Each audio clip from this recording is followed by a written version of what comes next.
प्रभु जीशु ख्रीष्ट अति पवित्र नाम रे समस्त को नमस्कार।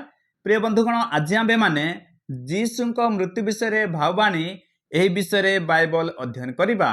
पुरातन नियम रे प्रभु जीशु ख्रीष्ट मृत्यु विषय बा मरण विषय भाववादी माने भाववाणी करथिले। आजिर बाइबल शिक्षा पालक मानक निमंते, विश्वासी मानक निमंते ओ जे माने मंडली रे सेवा कार्य करती सेमानक निमंते अति गुरुत्वपूर्ण अटे। आसंतु आजिर बाइबल अध्ययन आम्भे माने आरंभ करिबा। नंबर 1, निज बंधुक द्वारा विश्वासघातकता। अर्थात प्रभु जीशु ख्रीष्ट निज बंधुक द्वारा विश्वासघातकता हेबे बोली भाववाणी करा जायथिला। गीत 41:9 पद। हाँ, मोर निज सुहृद जहाकु मु विश्वास कली जे मोर रुटी खाइला से आंभ विरुद्ध अपना गुईठी उठाई अछि। प्रिय बंधुगण, एठारे आम्भे माने देखिबा को पाउछु जे प्रभु जीशु ख्रीष्ट निज बंधुक द्वारा विश्वासघातकता हेबे बोली एही वाक्य आंभ मानकु कुहे। एठारे प्रभु जीशु ख्रीष्ट निजर बंधुक द्वारा विश्वासघातकता हेबे बोली भाववाणी करा जाय अछि। एही भाववाणी जहन अध्याय 13-18 पदरे पूर्ण हेबार आम्भे माने देखुअछु। मु तुम समस्तक सम्बन्धरे कहू नाही, केउ प्रकार लोक मानकु मु मनोनीत करिअछि ताहा मु जाने, किंतु धर्मशास्त्र एही वाक्य जेपरि सफल हुए एथिपाई एपरि घटुअछि जे मोर अन्न खाए से मोर विरुद्धरे गुईटा उठाइला। प्रिय बंधुगण, एठारे जीशु कहउछंती जे मोर अन्न खाए से मोर विरुद्धरे गुईटा उठाइला। अर्थात एठारे इस्कारित जिहुदा विषय कहा जाय अछि। इस्कारित जिहुदा प्रभु जीशु ख्रीष्टंकर बंधु थिले, प्रभु जीशु ख्रीष्टंकर शिष्य थिले। आउ से इस्कारित जिहुदा जीशु को विश्वासघातकता करिथिले। नंबर 2, परमेश्वरंक द्वारा परित्याग। गीत 22:1 पद। हे मोर परमेश्वर, हे मोर परमेश्वर, तुम्भे काहेकि मते परित्याग करिअछ? मते साहाय्य करिबारु ओ मो आर्दनादर उक्तिरु तुम्भे काहेकि एते दूररे रहुअछ? प्रिय बंधुगण, यह मध्य प्रभु जीशु ख्रीष्टंक मृत्यु विषय भाववाणी करा जायथिला। एही वाक्य आमानकु प्रभु जीशु ख्रीष्टंक मृत्यु विषय कुहे। एही भाववाणी माथ्यू अध्याय 27:46 रे पूर्ण हेबार आम्भे माने देखुअछु। आउ प्राय 3 घंटा समय रे जीशु उच्च सुर रे डाकी कहिले, एली एली लामा सबक्तानी। अर्थात, हे मोर ईश्वर, हे मोर ईश्वर, तुम्भे मते काहेकि परित्याग कल? प्रिय बंधुगण, एठारे आम्भे माने देखुअछु जे जहा गीत 22:1 रे भाववाणी करा जायथिला सेही भाववाणी माथ्यू 27:46 रे पूर्ण हुइअछि। नंबर 3, क्रूसविद्ध। गीत 22:16 पद। कारण कुकुर माने मते बेष्टन करिअछंती, दुराचारी मानक मंडली मते बेड़िअछंती, से माने मते हस्तपाद विद्ध करिअछंती। प्रिय बंधुगण, एही भाववाणी मध्य प्रभु जीशु ख्रीष्टंक क्रूसविद्ध विषय भविष्यवाणी करे बा जीशु ख्रीष्टंकर हस्तपाद विद्ध विषय कुहे। जहन 29:37 पदरे एही भाववाणी पूर्ण हेबार आम्भे माने देखुअछु। पुनर्बार धर्मशास्त्र आउ गुटिए वाक्य एही, से माने जहांकु विद्ध कले ताहांक प्रति दृष्टिपात करिबे। नंबर 4, मनुष्य मानकर निंदा पात्र ओ लोक मानकर अवज्ञात। गीत 22:6-8 पद। मात्र मु कीट मनुष्य नुहे, मनुष्य मानकर निंदा पात्र ओ लोक मानकर अवज्ञात। मते देखिबा लोक समस्ते मते परिहास करंती, से माने ଉଷ୍ଟ ଲମ୍ବାଇ ମସ୍ତକ ହଲାଇ କହନ୍ତି, ସଦାପ୍ରଭୁଙ୍କଠାରେ ସେ ଆପଣାକୁ ସମର୍ପଣ କଲା, ସେ ତାହାକୁ ଉଦ୍ଧାର କରନ୍ତୁ, ସେ ତାହାଠାରେ ସନ୍ତୁଷ୍ଟ, ତେଣୁ ସେ ତାହାକୁ ଉଦ୍ଧାର କରନ୍ତୁ। ଏହି ଭାବବାଣୀକୁ ଆମ୍ଭେମାନେ ମାଥ୍ୟୁ ଅଧ୍ୟାୟ 27, 39 ଓ 40 ପଦରେ ପୂରଣ ହେବାର ଦେଖୁଅଛୁ। ଆଉ ସେଇ ବାଟ ଦେଇ ଯାଉଥିବା ଲୋକମାନେ ଆପଣା ଆପଣା ମୁଣ୍ଡ ହଲାଇ ତାହାଙ୍କର ନିନ୍ଦା କରି କହିବାକୁ ଲାଗିଲେ, ରେ ମନ୍ଦିର ଭଗ୍ନକାରୀ ଓ 3 ଦିନରେ ତାହା ନିର୍ମାଣକାରୀ, ତୁ ଯେବେ ଈଶ୍ୱରଙ୍କର ପୁତ୍ର, ତେବେ ଆପଣାକୁ ରକ୍ଷା କରି କ୍ରୁଶରୁ ଓହ୍ଲାଇ ଆ।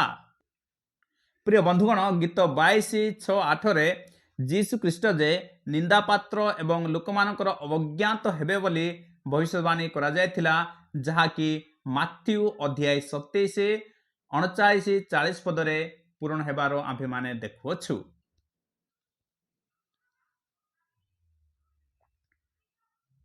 5. ତାହାଙ୍କର ଖଣ୍ଡେ ଅସ୍ଥି ଭଗ୍ନ ହେବ ନାହିଁ। ଯୀଶୁ ଖ୍ରୀଷ୍ଟଙ୍କର ଅସ୍ଥି ଯେ ଭଗ୍ନ ହେବ ନାହିଁ, ଏହି ବିଷୟରେ ମଧ୍ୟ ପୁରାତନ ନିୟମରେ ଭାବବାଣୀ କରାଯାଇଥିଲା। ଗୀତ 34:20 ପଦ, ସେ ତାହାର ଅସ୍ଥି ସକଳ ରକ୍ଷା କରନ୍ତି, ତହିଁ ମଧ୍ୟରୁ ଖଣ୍ଡେ ହେଲେ ଭଗ୍ନ ହୁଏ ନାହିଁ। ପ୍ରିୟ ବନ୍ଧୁଗଣ, ଏହି ଭାବବାଣୀ ମଧ୍ୟ ପ୍ରଭୁ ଯୀଶୁ ଖ୍ରୀଷ୍ଟଙ୍କ ବିଷୟରେ କରାଯାଇଥିଲା। ଏହି ଭାବବାଣୀ ଜହନ ଅଧ୍ୟାୟ 19, 33-36ରେ ପୂରଣ ହେବାର ଆମ୍ଭେମାନେ ଦେଖୁଅଛୁ। ମାତ୍ର ସେମାନେ ଯୀଶୁଙ୍କ ନିକଟକୁ ଆସି ସେ ମରିଗଲେଣି ବୋଲି ଦେଖି ତାହାଙ୍କ ଗୋଡ଼ ଭାଙ୍ଗିଲେ ନାହିଁ। 36 ପଦ, କାରଣ ଧର୍ମଶାସ୍ତ୍ରର ଏହି ବାକ୍ୟ ସଫଳ ହେବା ନିମନ୍ତେ ଏହି ସମସ୍ତ ବିଷୟ ଘଟିଲା, ତାହାଙ୍କର ଖଣ୍ଡେ ଅସ୍ଥି ଭଗ୍ନ ହେବ ନାହିଁ। ନମ୍ବର 6, ମୁଖ ଫିଟାଇଲେ ନାହିଁ। ଯିଶାୟ ଅଧ୍ୟାୟ 53:7 ପଦ, ସେ ଉପଦ୍ରବ ପ୍ରାପ୍ତ ହେଲେ, ତଥାପି ସେ ଆପଣାକୁ ନମ୍ର କରି ଆପଣା ମୁଖ ଫିଟାଇଲେ ନାହିଁ। ବଧସ୍ଥାନକୁ ନିଆଯିବା ମେଷ ଶାବକ ତୁଲ୍ୟ, ଲୋମଛେଦକମାନଙ୍କ ସମ୍ମୁଖରେ ନୀରବ ମେଷି ତୁଲ୍ୟ ହୋଇ ସେ ଆପଣା ମୁଖ ଫିଟାଇଲେ ନାହିଁ। ପ୍ରିୟ ବନ୍ଧୁଗଣ, ଏହି ଭାବବାଣୀ ମାଥ୍ୟୁ ଅଧ୍ୟାୟ 26:63ରେ ପୂରଣ ହେବାର ଆମ୍ଭେମାନେ ଦେଖୁଅଛୁ। କିନ୍ତୁ ଯୀଶୁ ମୌନ ହୋଇ ରହିଲେ। ସେଥିରେ ମହାଯାଜକ ତାହାଙ୍କୁ କହିଲେ, ଆମ୍ଭେ ତୁମକୁ ଜୀବନ୍ତ ଈଶ୍ୱରଙ୍କ ନାମରେ ଶପଥ ଦେଉଅଛୁ, ଆମ୍ଭମାନଙ୍କୁ କୁହ, ତୁମ୍ଭେ କି ଈଶ୍ୱରଙ୍କର ପୁତ୍ର ଖ୍ରୀଷ୍ଟ? ପ୍ରିୟ ବନ୍ଧୁଗଣ, ଏଠାରେ ଆମ୍ଭେମାନେ ଦେଖୁଅଛୁ ଯୀଶୁ ଖ୍ରୀଷ୍ଟ ନିଜର ମୁଖକୁ ଫିଟାଇଲେ ନାହିଁ, ଯାହାକି ଯିଶାୟ ଅଧ୍ୟାୟ 53:7 ପଦରେ ଯିଶାୟ ଭବିଷ୍ୟବକ୍ତାଙ୍କ ଦ୍ୱାରା ଭାବବାଣୀ କରାଯାଇଥିଲା। ସେହି ଭାବବାଣୀ ମାଥ୍ୟୁ ଅଧ୍ୟାୟ 26:63ରେ ପୂରଣ ହେବାର ଆମ୍ଭେମାନେ ଦେଖୁଅଛୁ। 7. ଦୁଷ୍ଟଗଣର ସହିତ ତାହାଙ୍କର କବର ନିରୂପଣ ଓ ମୃତ୍ୟୁରେ ସେ ଧନବାନର ସଙ୍ଗୀ ହେଲେ। ଯିଶାୟ ଅଧ୍ୟାୟ 53:9 ପଦ,